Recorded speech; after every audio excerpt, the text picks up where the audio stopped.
Hey, what's up, everyone? This is Alvin Lau, aka Citizenwind, doing my first video for YouTube. Today, I'm going to be playing a round of full ring 25 no limit rush poker. I've been playing a lot of rush poker. I would say that this has been my specialite of sorts for maybe the past 7 months, and as far as I can tell, I think I am the single biggest winner at these limits.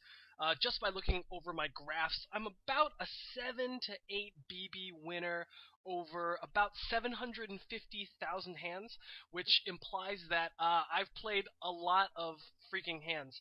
I used to come from a six max background. I played 1-2 and 2-4, a little bit of 3-6.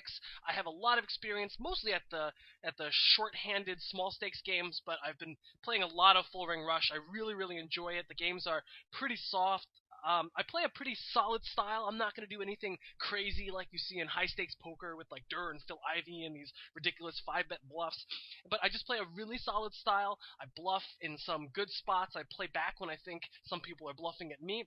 But I'm really just going to make good reads, use more information than my opponents, and just try to wreck everyone possible. So if you like this vid, please go ahead and subscribe, and we will go ahead and start this video.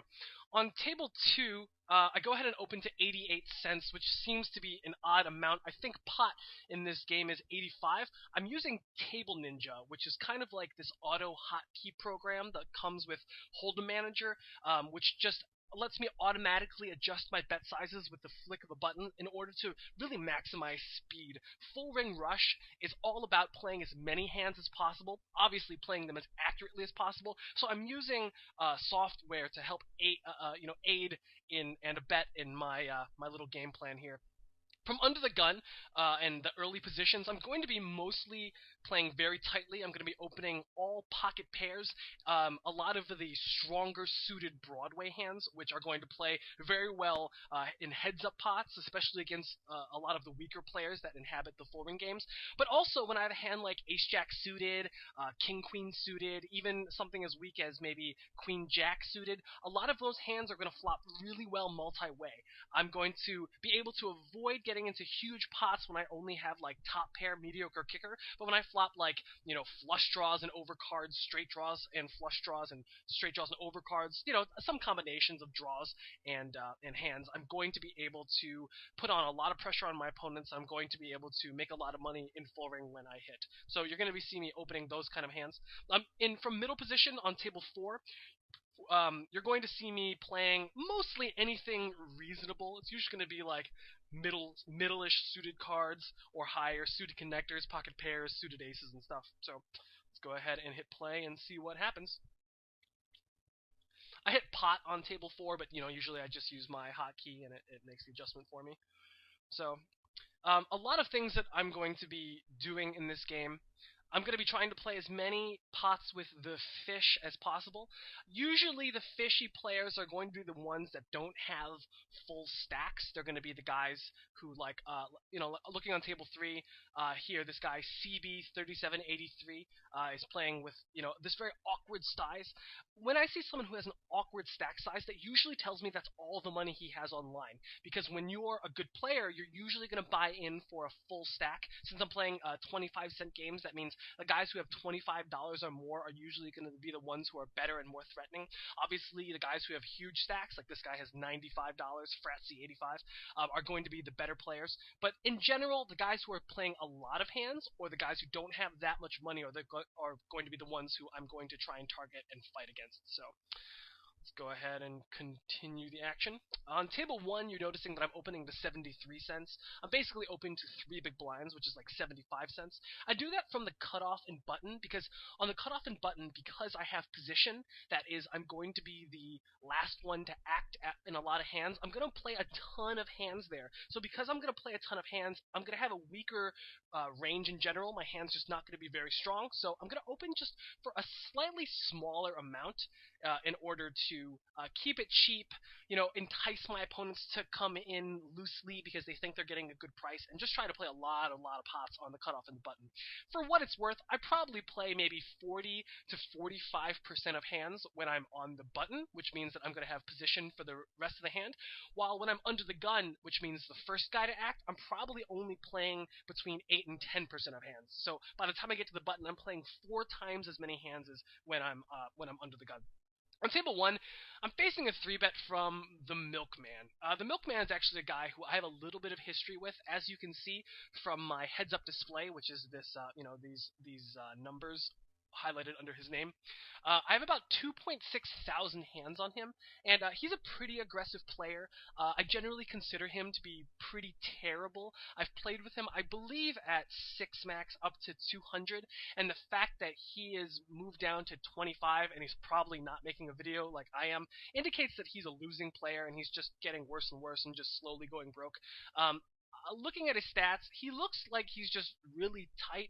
It looks like that he does 3-bet or re-raise out of the blinds fairly often. That's what this number 8 is. A higher number around there is like 10. The lower number around there is around 5.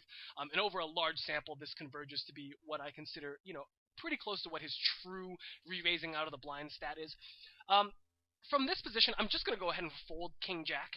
A lot of the hands that he's going to be 3-betting me with for value, which means that, when he thinks he has the best hand, it's going to be like Ace-King, King-Queen, Ace-Queen, sometimes Ace-Jack and Ace-10. He might call those out of the blinds as well.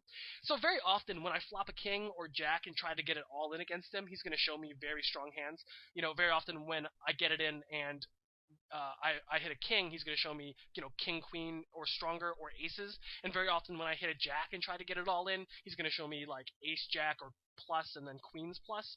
So it's going to be kind of difficult for me to play. If I had a more accurate read, then he's kind of aggressive, I might call here, because then I could make bluffs on a lot of flops, or I could be very confident when I hit one pair. But without that kind of information, I'm just going to give up my hand here. I know that might look a little tight, because you're like, oh, king jack offsuit is really strong three-handed, and that's true, but it's a lot stronger when I'm the one who's putting in the money and not when I'm calling off. That's going to be something that's really important as a tight, aggressive player, which is what I consider myself. I really want to be trying to get in the money when I'm betting myself, not when I'm calling off of bets. So, on table 3, I raised ace-jack from middle position, and I got called by R Novice. As you can tell from my heads-up display, the number next to R Novice's name is the amount of hands I have on him, which is 0. So, in this kind of position, I'm just going to play my hand pretty straightforwardly. I flop top pair, top kicker. The only hands that I'm really worried about my opponent having are queens and above, or pocket sixes, or pocket deuces. Those are the only hands that beat me, and my hand is way ahead of everything else. Obviously, if he's got another jack, king jack, 10 jack, etc., he's drawing only 3 outs against me, really, really slim. So I'm just going to go ahead and continuation bet, usually intending to continuation bet the turn and river, unless he tells me that my hand is beat. For example, if I bet here and he makes some enormous raise and then bets the turn on the river, I'm probably going to realize my hand is beat and I'm going to be able to lay it down. But for the most part, if he just calls the flop and calls the turn, I think my hand is going to be way ahead. Very often he's going to have another jack or a hand like pocket 9s or pocket 8s when he begins to call me for a few streets, so I'm definitely going to go for value, especially at a limit like 25 no limit. I'm not going to bluff a lot of these players because they're bad and they probably call too much. Usually that's the biggest mistake players make, is that they just call too much and they're just too suspicious and not believers. So I'm just going to go ahead and play my hand straightforwardly. Bet, bet, bet. I make a $1.35 continuation bet into $2, which is pretty much my standard bet size. Table Ninja will automatically make a bet size for me, and I've set it to be about 65% of the pot. On very dry flops, I'm going to be continuation betting very often, both with my strong hands and my total bluffs, and I'm going to keep it a pretty standard size unless my villain gives me reason not to. For example, if my opponent's really bad and I have a really strong hand, I'm often going to make very, very large bets and try to exploit his particularly bad tendencies. But here against our novice, I don't want to make it too big because I don't want to isolate his range so that he only continues with queens or above. For example, if I just shove this flop, I'm not going to get called by worse hands too often. So right, if I just bet $25 into $2, he's usually only going to call me when he's got like a set or queens or above. So I'm going to just try and make smaller bet sizes, let him think that his hand might be good if he's got a like 7-6 type hand, pocket eights. On table 2, you're going to be seeing that I have air here. I'm going to make about the same bet size. I think I actually might make the exact same bet size because I'm using Table Ninja to auto bet. Oh no, so I bet, 129, which is, obviously really close to 135 or whatever I made it. And my opponent just goes ahead and gives up. I'm not going to make a lot of continuation bets when I'm out of position or when I don't have a hand. I'm usually only going to be proceeding on the very best flop textures. And when I say a really good flop texture, I'm looking for the boards that are very disconnected and very unlikely to have draws, and usually are going to force my opponents to have strong made hands when they want to continue against me, or a made hand of some sort. Usually, second pair or above. I think a lot of people just fold like, bottom pair. For example, if the board's ace-6-4 and my opponent has pocket deuces, they're usually going to fold when I just put in a bet there. So, continuing with the action.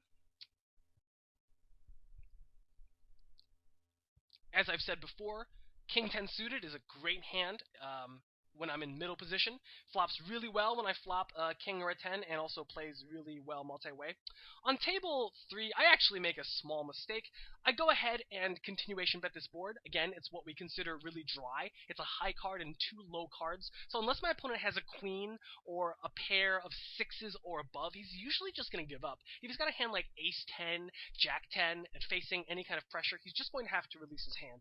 However, the problem is when I bet $1.35 and my opponent only has $2.27 left, I'm basically hoping that not only does he have any part of the board, but he's also going to play what we like to call fit or fold post-flop, that he's just going to kind of give up. The problem with betting $1.35 is that if he shoves on me, it's only 80 cents more to call.